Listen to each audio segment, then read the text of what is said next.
So, it's Tim. Welcome to the UK Festival podcast. I am on my way to sunny Lowestoft to First Light Festival. I have been invited by Becca Waller of the Fresh Twang, which are a really cool band who don't get enough exposure. Anyway, I'm heading over from Cambridge now. You can see the sugar factory of Bury St Edmunds in the background.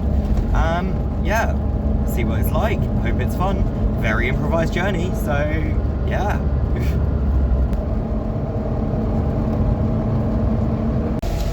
It's gonna be one of those festival seasons, isn't it?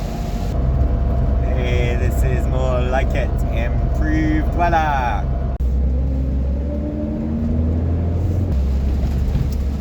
Think it might be a washout.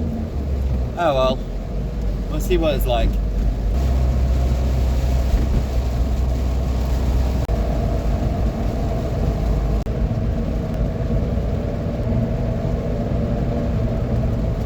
Well, I'm safely parked up in Lowestoft. Now I've got to try and find out where this festival is. That contrast is gorgeous.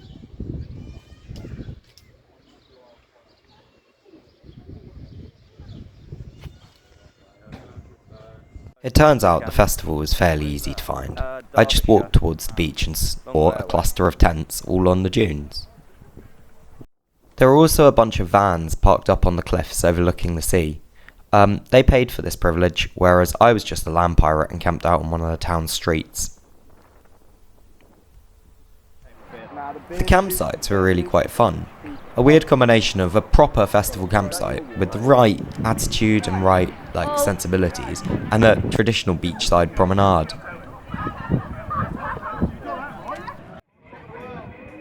While people were having fun in the campsite, the real action was taking place further up the beach. First Light Festival is free, and no one was guarding all the activities and stages further up the dunes, at least beyond a couple of police officers keeping watch over the whole affair. This meant people were allowed to come and go as they liked, bringing their own food, drink, and whoever they wanted with them.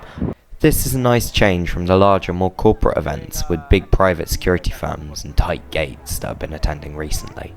The first thing you'll notice about First Light is the art. There's so much. From this amazing wirework sea monster to the incredibly popular walking men, where hundreds of people were getting their pictures taken. There was even a giant pinwheel, which could be seen from far out to sea. The festival has clearly gone to immense effort to be beautiful, from the giant sea monsters flying on the air currents, to all the bunting and colours everywhere and so many flags. It was jaw-droppingly impressive, and at a few moments I just sat mouth agape, looking about. I wish the beach always looked like this. Even without any music, it would make Lowestoft the hottest destination on the east coast of England. Speaking about music, however, I think it's time to talk about some bands. The first thing I saw was an act called Young Guns Silver Fox. They were this nice, interesting country blues thing. Yeah, I quite enjoyed it.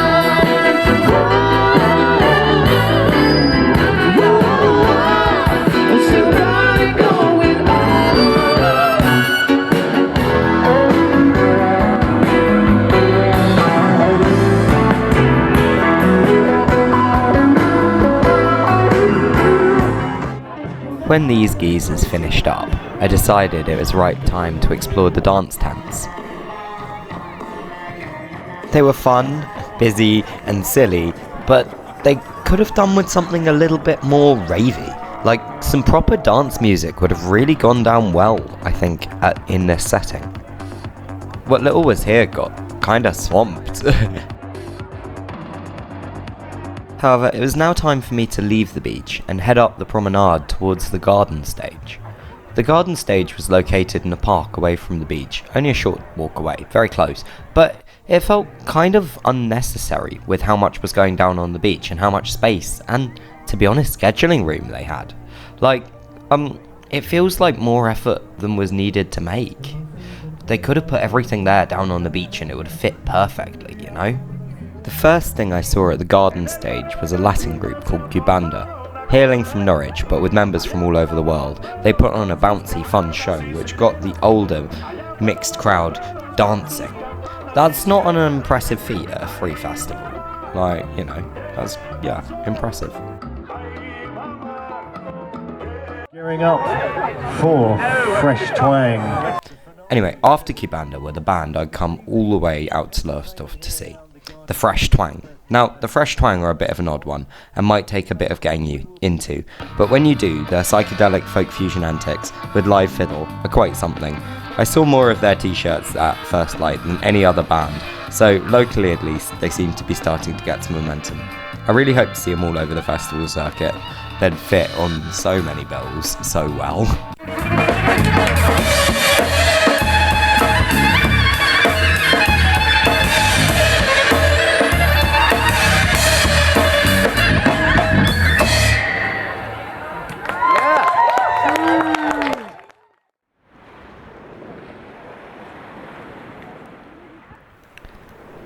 On Sunday, the sky gods blessed us with the purest azure, while warm sun beat down upon the beach.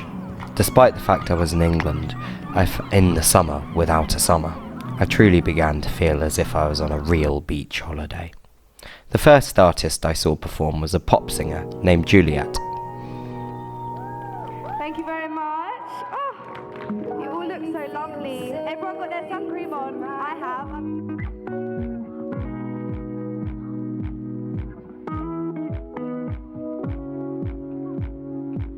I wanna let you back in my life again, and this time I ain't playing pretend, 'cause my love for you just grew and grew.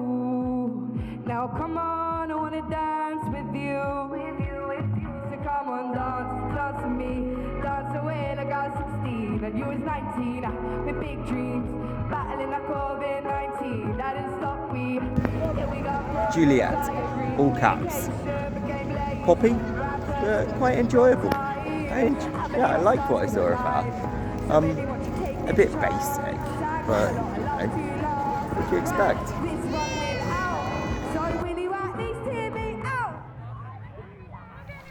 After getting over myself for a few minutes and actually enjoying some pop music, I decided to explore what stands and attractions the festival had to offer. One thing I particularly recall was the enormous charity supermarket filled with very reasonably priced festival outfits. What really impressed me, though, was the science tent. While it may have been mostly targeted at kids, there was plenty for curious adults. CFAS, the Centre for the Environment, Fisheries and Agriculture, is based in Lowestoft and had brought a substantial amount of their team and a number of exhibits down, ranging from things on microplastics to those on sea life.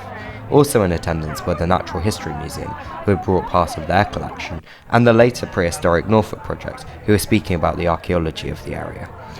While all of this was very cool, however, it paled in comparison to the Norwich Astronomical Society's Sun Telescope. I tried to film what I saw for you guys, but I don't know if it's come out well.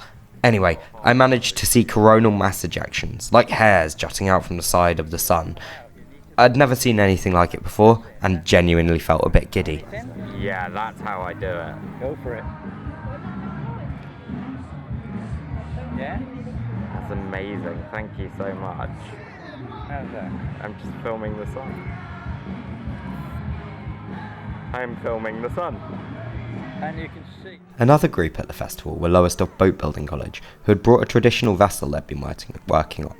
To be honest, the boat sitting there came across as quite arty, and added further to First Light's already impressive aesthetic. The next band I recall from First Light was the Spirit of Sundays Ensemble.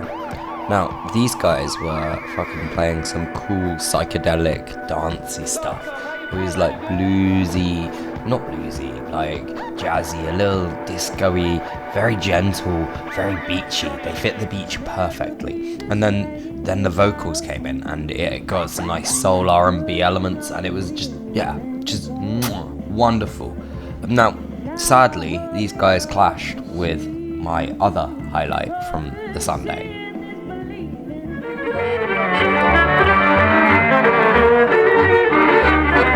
The Klezmer Ceilidh.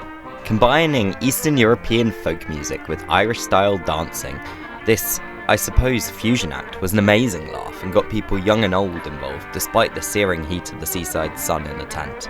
A real treat for anyone with a little bit of energy left. The dancing started slowly but quickly became quite strenuous.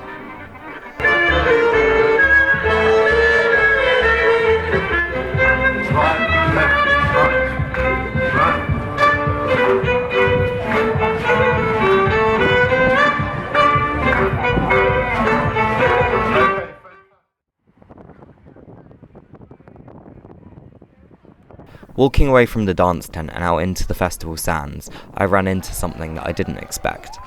A fucking fashion show put on by a bunch of people who had been beavering away in the festival supermarket, fashion students. It was absolutely incredible. A whole bevy of colour and styles, festival fashion, clown-like images, and a bunch of actually beautiful outfits. There was a massive variety in the styles they'd created, from some borderline pirate costumes to something that wouldn't look out of place at a football game, to even some Jesus-like garb. It was absolutely brilliant and a nice little surprise. I'm really glad I stumbled upon it. While I know it's been done in similar forms before, I think other festivals should try and steal this idea. Next up was another highlight, Cambridge punk band Queen Dogs. Heavy, energetic, and with incredible stage presence, you'd hardly believe that most of this band are barely 16. Already achieving quite a few impressive things, I had an absolute ball rocking out with a few other grebo types who had gathered at the front, including First Life's chief of music. I would genuinely be surprised if Queen Dogs aren't on the 2000 Trees or Download lineup next year. They really deserve it.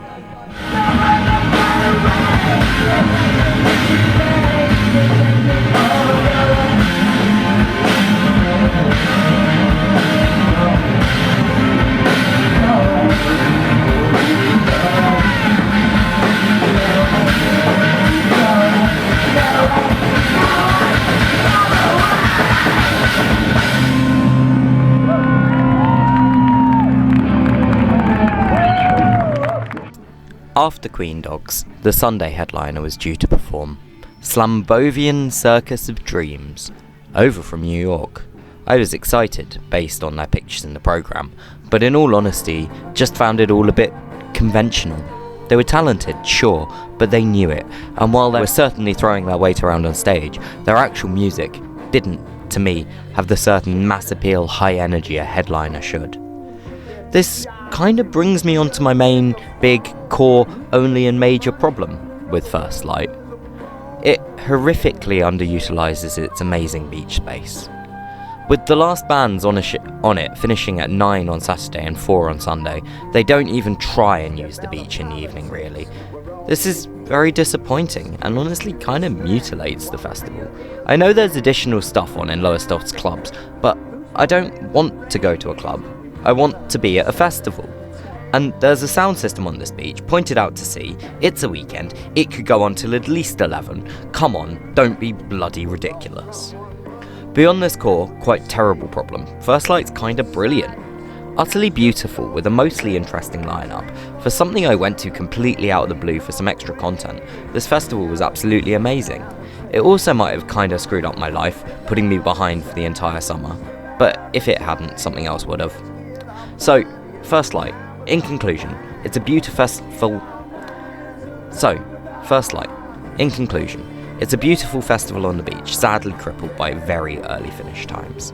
If you live locally, or partying and camping out on the beach is an unfulfilled dream of yours, it's very much worth hitting up. But if that isn't the case, its compromises made are very substantial. Thanks for listening to me blather on about a little festival in Lowestoft for like 15 minutes. If you enjoyed this, please like and subscribe to the UK Festival podcast. Normal service will resume eventually, I promise. I really, really promise. Lots of love. See you soon. Bye.